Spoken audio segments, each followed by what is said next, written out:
ராமநாதபுரத்தில் தென்னக அளவிலான சிபிஎஸ்இ டென்னிஸ் சாம்பியன்ஷிப் போட்டி கோலாகல தொடக்கம்.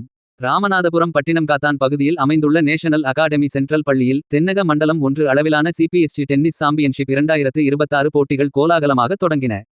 ஜூலை 27 முதல் ஜூலை 30 வரை 4 நாட்கள் நடைபெறும் இப்போட்டியில் தமிழ்நாடு, ஆந்திர பிரதேசம், தெலுங்கானா, புதுச்சேரி மற்றும் அந்தமான் நிக்கோபார் தீவுகளைச் சேர்ந்த 100க்கும் மேற்பட்ட பள்ளிகளிலிருந்து 500க்கும் மேற்பட்ட மாணவ மாணவிகள் ஆர்வத்துடன் பங்கேற்றுள்ளனர்.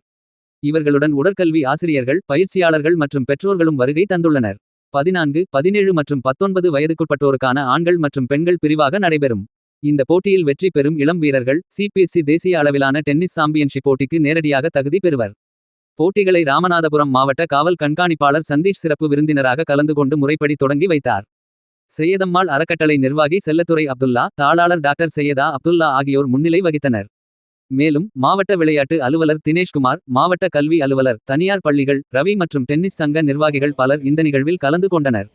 போட்டிக்கான சிறப்பான ஏற்பாடுகளை நேஷனல் அகாடமி பள்ளியின் ஆலோசகர் முனைவர் சங்கரலிங்கம், முதல்வர் வசுதாமணி மற்றும் ஆசிரியர்கள் ஒருங்கிணைந்து செய்துள்ளனர்.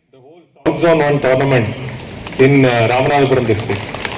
So it's a very big honor for us to host all of you and to welcome all of you to this wonderful district.